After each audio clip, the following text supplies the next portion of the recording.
Feeling inexplicably drained, as if invisible forces were working against you, could be a sign that there is more at stake than meets the eye. Patterns of misfortune or sudden obstacles that hinder your progress can be indicative of subtle influences that need to be recognized and understood. There are times in the lives of the chosen ones when everything seems to go wrong. Everything bad seems to come at once. A stable life situation falls apart for no apparent reason, from one moment to the next. It could be an unexplained emotional breakup or an unexpected loss. A fierce enemy can suddenly appear, sometimes within the family itself. Strange pains in the body, or even an illness with no explainable cause that no doctor can cure are worrying signs. This situation can spread and affect all areas of the chosen one's life, one by one. This could be a coincidence of negative situations. However, if you persist in this path, unfortunately, it could be a sign that you are being victimized by macumbas and spells. But calm down. It's nothing that involves invoking evil spirits or sacrificing animals. In fact, a spiritual attack can happen when we are emotionally and energetically unbalanced, allowing denser energies to approach us. The spiritual reality is that our battle is not against human beings. No. We fight against more dangerous and treacherous enemies, evil spiritual forces that are in the shadows, seeking to bring us down. The enemy knows our weaknesses, our fears, our doubts. He is a cunning and crafty adversary, always around, always looking for a weak point in our defenses. It is in the mind that the enemy launches his most severe attacks. He whispers lies and doubts, stirs up our fears and tries to convince us that we are alone, that we are unloved, that we are unworthy. These attacks are like flaming arrows, each one designed to knock us off course, to take us away from the light and love of Jesus. There is no shortage of envious people and enemies in this world, so we must always choose well the friendships that accompany us. But it's not always possible to know who is envying you and giving you the evil eye, or even doing macumba to harm your life. They can be people you know from your circle of friends, or people you don't even know, but who covet something you have. Join us on this journey of spiritual discovery and empowerment. The first sign to identify when witchcraft is attacking the life of a chosen one is the rejection and belittling of the people around them. This happened to me and probably to around 70% of the people watching this video. When you give your life to Christ and turn away from deliberate sin, repenting, people start to look down on you, speak badly of you, and say absurd things about your change. You decide to no longer live your life according to worldly and carnal desires. This is not only behavior observed among friends and co-workers, but also among the people closest to you, your own parents, siblings, those within your own household, and even your romantic partner. This kind of behavior is a form of witchcraft because it messes with your mind and your feelings. You begin to question whether you are doing the right thing by turning away from sin and dedicating your life to Christ. We all know internally that we were created to worship the Most High. When people belittle you and play games with your mind, questioning your faith and calling you crazy, this is a form of witchcraft. It's essential to be able to identify this tactic. For me, after 6 years, it doesn't bother me anymore because they use other tactics. But for all of you who are starting to learn about the truth, the demonic matrix we live in, and trying to wake up from it, believe me, this is one of the tactics Satan uses. He uses the people closest to you to make you think you're crazy, that what you're doing is wrong. There are many biblical examples that illustrate this reality. In the book of Job, we see a righteous and upright man who, when attacked by Satan, loses everything and faces the rejection of his friends and even his wife, who tells him, Do you still retain your integrity? Curse God and die. Job, however, remains firm in his faith, recognizing that his struggle is not against flesh and blood, but against spiritual forces of evil. Another example is that of Jesus Christ, who, when he began his ministry, faced the rejection and disbelief of many, including his own family. In Mark 3:21 we read, "When his own people heard of it, they went out to seize him, for they said, 'He is out of his mind.'" Jesus also warned that his followers would face persecution and rejection. And so a man's enemies will be those of his own household. These biblical examples show that rejection and belittling from those closest to us can be forms of spiritual attack, designed to destabilize our faith and pull us away from our divine purpose. Recognizing these tactics and standing firm in your faith is essential for overcoming challenges and growing spiritually. The second sign that sorcery is attacking the life of a chosen one is excessive and treacherous flattery. This is something the Most High revealed to me a few months ago, confirming something I already knew in the back of my mind. When people use flattery to get close to you, they usually have hidden and treacherous intentions. Those who belong to Satan's kingdom or are in bondage due to their lifestyle, deliberate sin, or religious spirit often use flattery as a tactic to infiltrate your life. They try to get close to you by offering gifts and giving you lots of compliments. It's important to discern whether someone is genuine or has hidden intentions. Showing love to a brother or sister is a good thing. But when flattery is used for manipulation, it's a form of witchcraft. If you have eyes to see, you don't even need ears to hear, because you can spot a sycophant from afar. I once heard something that struck me. The sycophant is false and dangerous. He's a bag puller, like a coal. When it's off, he'll dirty you. When it's on, he'll burn you. Beware of people who come to you to talk badly about other people. Those people who come up to you like this. "I won't even tell you. I wanted to tell you that I found out this and that about so-and-so." They talk as if finding out about the other person is something very important. This is typical of a gossip. In general, a gossip is a sycophant. The typical gossip never seeks you out to speak well of someone. Be careful, don't fool yourself. The person who seeks you out to badmouth someone will one day do the same thing to you. They'll badmouth you to someone else. The sycophant comes into your life making you feel like the best person in the world. You are the best, the most beautiful, the most talented, the most intelligent. You have the greatest gift, an anointing that no one else has, and he feeds that.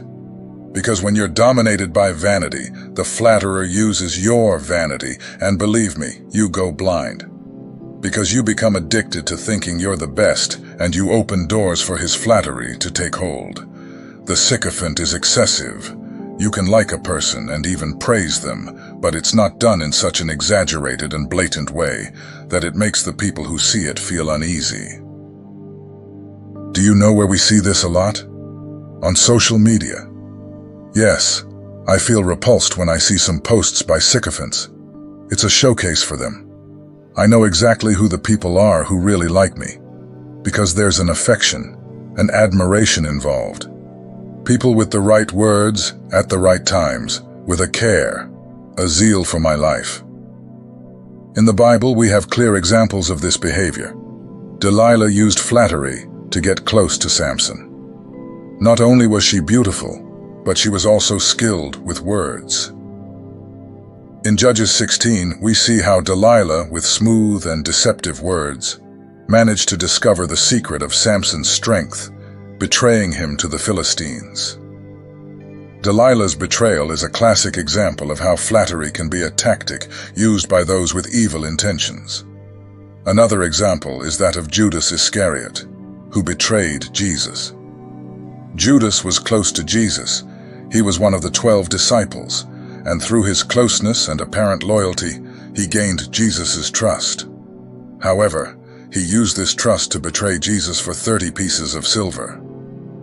Judas's betrayal is a clear demonstration of how someone can use flattery and apparent loyalty to deceive and betray. These biblical examples show that flattery and betrayal are tactics used by those who are under the influence of evil forces. As chosen ones, it is crucial to be aware of these tactics, discerning the intentions of those around us, and protecting ourselves against negative influences. Spiritual discernment is a powerful tool that helps us to identify and ward off those who try to infiltrate our lives with treacherous intentions. The third sign that witchcraft is attacking the life of a chosen one is the feeling of being watched or persecuted. In the spiritual community, this is known as gang stalking, a form of spiritual warfare and witchcraft. You feel that you are being watched, as if monitoring spirits have been sent to spy on you. This is an aspect of Satan's kingdom. Have you ever felt that you were being watched, but when you turned around to see who it was, no one was there? Heard someone say your name when no one was around? Have you had the impression that you felt someone's presence when you were alone at home? It could be that these situations were nothing, but it could also be that spirits are trying to communicate with you. At least that's what mediums believe. People who have developed the ability to connect in one way or another with the world of the dead. This isn't paranoia, it's a spiritual reality. The spirit world is real, and what we can't see with our physical eyes is present. The world we live in today is full of demons and evil forces.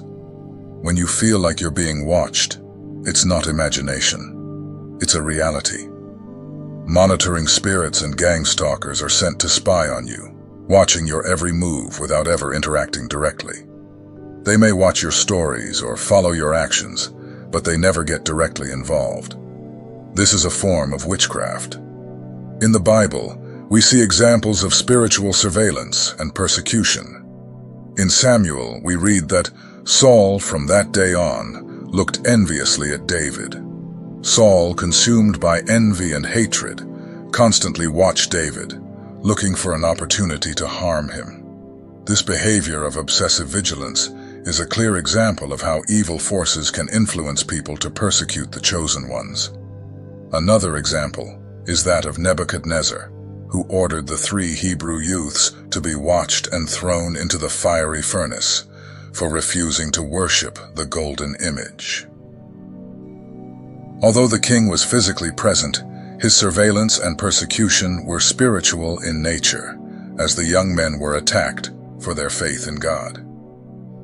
These biblical examples show that the feeling of being watched and persecuted is a tactic used by evil forces to destabilize and intimidate the chosen. As the chosen, it is vital to recognize and resist these tactics, growing stronger in faith and trusting in divine protection. Spiritual discernment is essential to identify and confront these influences, standing firm in truth and divine purpose. The fourth sign that witchcraft is attacking the life of a chosen one is the presence of rebellion, control, and manipulation. These are means by which witchcraft manifests itself and impacts people's lives. The Bible teaches us in Samuel that rebellion is as the sin of witchcraft. When we are in rebellion against the Most High and His commandments, we are opening doors for witchcraft to enter our lives. This means that we shouldn't be surprised when we face witchcraft attacks. Rebellion, by taking us away from God's will, makes us vulnerable to evil influences. By rebelling, we not only put ourselves at risk, but also expose our loved ones to these negative spiritual forces. As we see in Isaiah and Ezekiel, the archangel turned into Satan when he tried to usurp God's authority, compete with God, and became his adversary. We can say then that rebellion has its essence in Satan. He established it. And those who practice it, that is, the rebels, resemble him, have his character. God, however, instituted obedience. He created angels, men, and all things. So all creation is subject to him, our God. We have been called and chosen to obedience. Rebellion takes many different forms and has many different results and consequences. The root of rebellion, however, remains the same: the sin of deliberate disobedience. The spirit of rebellion does not please God. For the elect, rebellion can manifest itself in various ways: against God, against parents, against the law, or against the church. In the end, all rebellion is against God, because it violates the standards of authority that He has established. In the Bible, we find clear examples of how rebellion can open the door to witchcraft. One example is the story of King Saul. He disobeyed God's instructions, and as a result, the Spirit of the Lord departed from him, and an evil spirit began to torment him. Saul's rebellion against God's orders opened the door to the influence of evil spirits in his life. Another example is that of Korah, Dathan, and Abiram, who rebelled against Moses and Aaron in the desert. This rebellion was seen as a direct affront to God's authority, and the punishment was severe, with the earth opening up and swallowing the rebels. Their rebellion was not just against Moses, but against God Himself, demonstrating how rebellion is seen as a serious sin that attracts negative spiritual consequences. These biblical examples show us the seriousness of rebellion and how it can attract evil influences, including witchcraft. As chosen ones, it is vital to recognize the importance of obeying God's commandments and avoiding behaviors of rebellion, control, and manipulation. By standing firm in faith and obedience, we protect ourselves and our loved ones from the negative spiritual forces that seek to divert us from our divine purpose. The fifth sign that witchcraft is attacking the life of a chosen one is constant nightmares. When you are trying to do the right thing, following the narrow path and seeking holiness, Satan goes after you. He only bothers those who are trying to live according to God's will. If he's not bothering you, maybe it's time to question what you're doing. Constant nightmares are a form of spiritual attack, and they can be a sign that you're on the right path but facing opposition. Even if you make these videos, the attacks come. Satan doesn't want us to expose his tactics, so he uses weak people to exhaust, hurt, and betray us. But that is precisely why we are called to put on the armor of God and fight against the powers that be.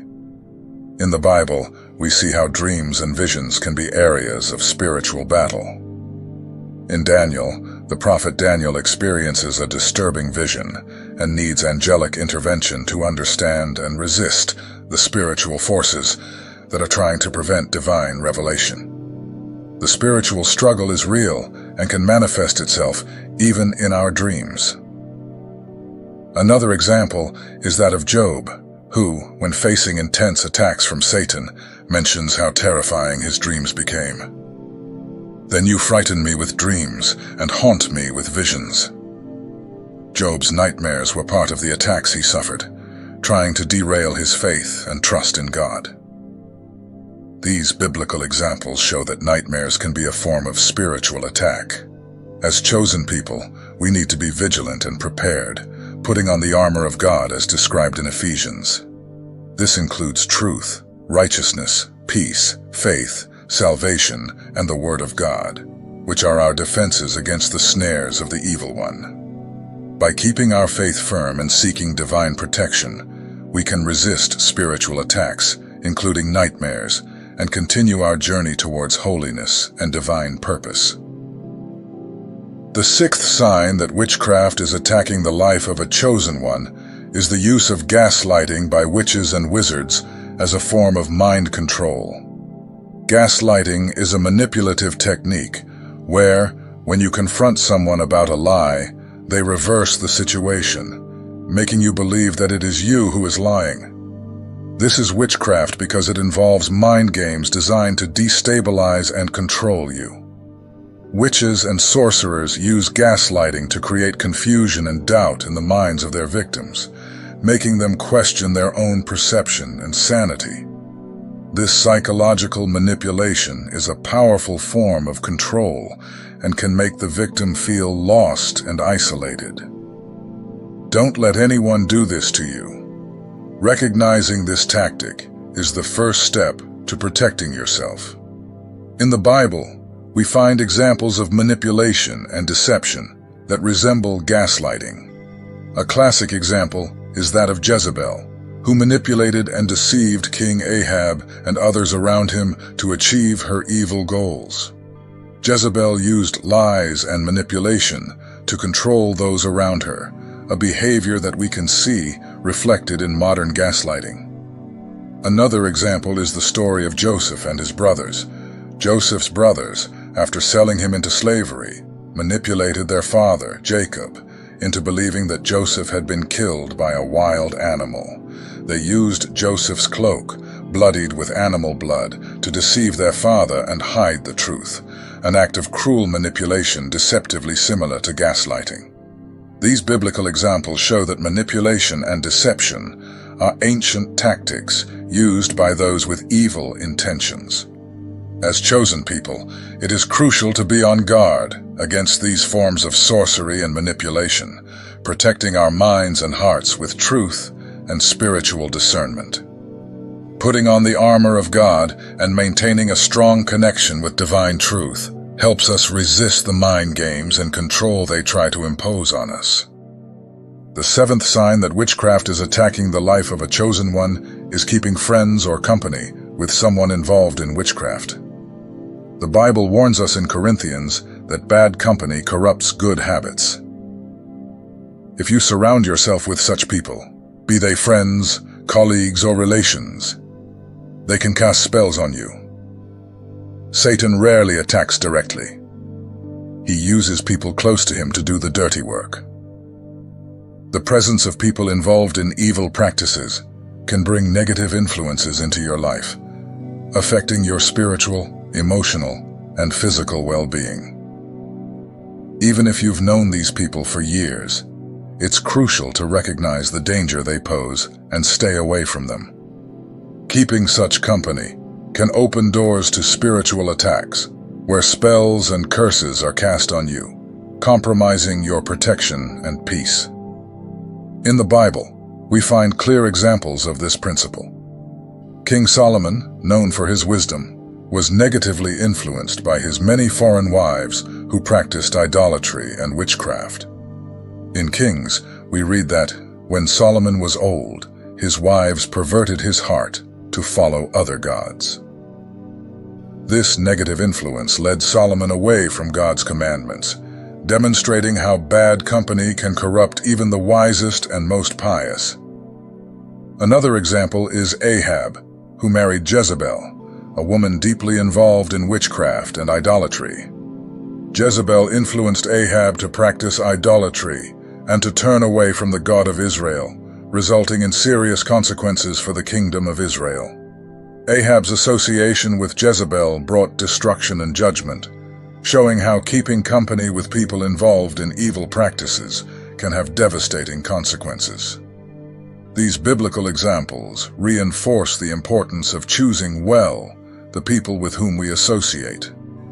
As chosen ones, we must be vigilant and protect our holiness and spiritual integrity by staying away from negative influences. Keeping our faith strong and our connection with God helps us to discern and resist Satan's tactics, keeping us on the path of righteousness and divine peace. So, my friends, when you recognize the signs that you may be under attack by witchcraft, it's important not to despair or look for superficial solutions, such as amulets or offerings.